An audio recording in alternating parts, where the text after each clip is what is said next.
अस्सलाम वालेकुम। तो लीजिए आज हम आपके साथ शेयर करने वाले हैं। ये हमारे पास 1.25 किलो गोश्त है जिसको हमने अच्छी तरह धोकर छोटी छोटी बोटियों की शक्ल में काट लिया है। ये देखें जी, बेहतरीन ऐसे करके आपने काटना है।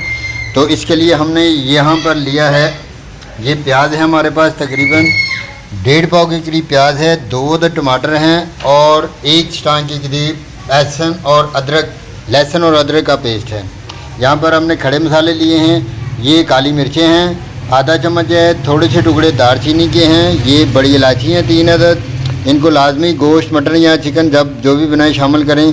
तो यहाँ पर बादियान खताई के 1 फूल थे, उसको हमने तोड़ लिया है। 5 से 6 अदद लौंग हैं और 1 अदद चम्मच जो है सफ़ेद ज़ीरे का है। तो इसके अलावा हमने यहाँ पर कुछ पिसे हुए मसाला जार लिए हैं, उसमें 1 चम्मच लाल मिर्च का है, आधा चम्मच सफ़ेद नमक का है और आधा चम्मच ही काले नमक का है, आधा चम्मच पिसी हुई काली मिर्च है और आधा चम्मच गरम मसाला है और ये 1 चम्मच हमारे पास कश्मीरी मिर्च है, देगी लाल मिर्च इसको कहते हैं, और आधा चम्मच हल्दी की। तो ये सारे इंग्रेडिएंट्स इसमें शामिल होंगे। किस चीज़ को किस जगह पे शामिल करना है वो मैं वीडियो के दरमियान में आपके साथ डिस्कस करता रहूँगा। तो लीजिए, सबसे पहले हम जो गोश्त है उसको हम इसकी यखनी बनाएंगे और इसको अच्छी तरह प्रेशर लगवाएंगे ताकि आसानी के साथ हमारा गोश्त जो है वो ये 1.25 किलो गोश्त को हमने शामिल कर लिया प्रेशर कुकर में। तो इसको प्रेशर में शामिल करने के बाद अब हम इसमें थोड़े खड़े मसाला जात जो कि मैंने आपको दिखाए थे वो डालेंगे। तो इससे पहले हम डालेंगे तकरीबन आधा लीटर पानी का। तो पानी डालने के बाद ये 7 से 8 अदद हरी मिर्ची इसमें शामिल कर देंगे। हरी मिर्चों का फ्लेवर बहुत अच्छा आता है। ये खड़े मसाला जात जो कि मैंने आपको बताए थे ये शामिल कर देंगे इस मौके पर, और इसमें शामिल करेंगे हम इसी मौके पर ये थोड़ा सा लहसुन है, खड़ा लहसुन 4-5 जवे ये शामिल कर देंगे और आधा लीटर पानी का अब और इसमें शामिल कर देंगे हम। 2 अदद टमाटर थे जिनको अच्छी तरह हमने काट लिया था वो भी शामिल कर देंगे। ये बहुत ही जदीद और बहुत ही नया तरीका है गोश्त को पकाने का, बहुत ही ज़बरदस्त है। और इसको हम प्रेशर को बंद करके चूल्हे के ऊपर रख देंगे और ये जैसे ही इसकी सीटी घूमना शुरू होगी तो इसको हम 20-25-30 मिनट तक लगाएंगे। तो दूसरी तरफ हमने प्याज, अदरक और लहसुन को ग्राइंड कर लिया है, उसको ग्राइंड करके हम डालेंगे कढ़ाई में। ये देखें, थोड़ी तेज़ आग पे इसको पकाएंगे अच्छी तरह। जैसे ही लहसुन, अदरक और प्याज का पानी खुश्क होगा तो हम इसमें डालेंगे, ये देखें जी, अब लहसुन और अदरक और प्याज का पानी खुश्क हो चुका है तो इसमें डालेंगे घी। हम तकरीबन आधा पाव के करीब घी इसमें शामिल कर देंगे ताकि ये जो प्याज है, अदरक है और लहसुन है इसको घी में हम अच्छी तरह लाइट सा ब्राउन कर लें।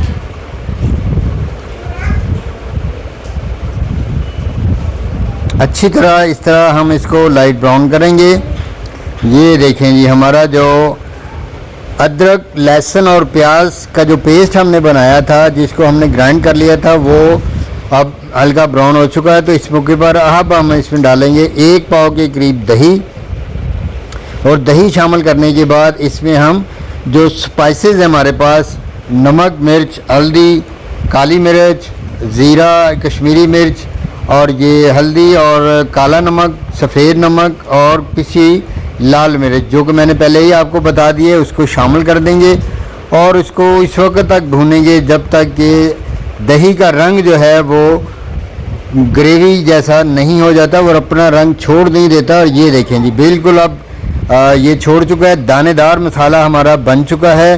बहुत ही ज़बरदस्त किस्म का ये दानेदार कढ़ाई गोश्त आपको बनाने की जो मैं रेसिपी आपको दे रहा हूँ। तो ऐसे मौके पर अगर आपको मेरी ये रेसिपी पसंद आए तो मेरे चैनल को सब्सक्राइब कीजिएगा। तो ये गोश्त जिसको हमने 40 मिनट लगा लिए थे और अब इसको हमने निकाल लिया है, इसमें से जो खड़े मसाला जात थे उनको हमने निकाल लिया है और इसको हम डालेंगे अब बड़े ही आराम के साथ इसमें जो ग्रेवी हमारी तैयार हो चुकी है और इसको अच्छी तरह हम भून लेंगे, अच्छी तरह हम भून लेंगे इसको। ये देखेंगे,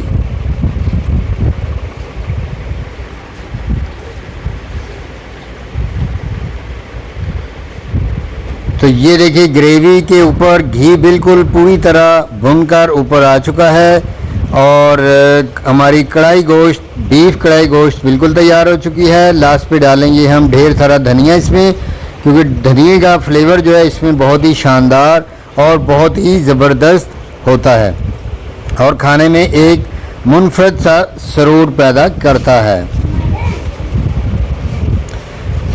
तो इसको अब हम 2 से 3 मिनट तक पकाएंगे। तो जैसे ही 2-3 मिनट पकाने के बाद अब हम इसको एक प्लेट में सर्व करेंगे आपके सामने। ये देखिए प्यारी सी प्लेट में ली है और इसको हम बहुत ही प्यार के साथ, बहुत ही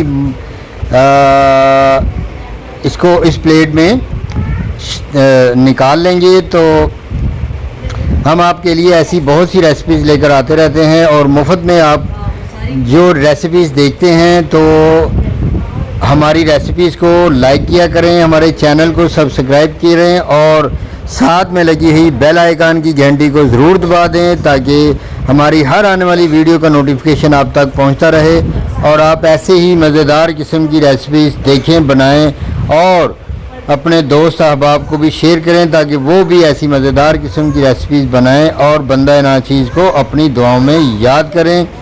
तो फूड सीक्रेट्स विद मास्टर जी, तो आपकी ढेर सारी दुआओं का तालब है और आपसे गुजारिश है कि आप चैनल को ज़रूर सब्सक्राइब करें, बेल आइकन की घंटी को दबाएं। आपका बहुत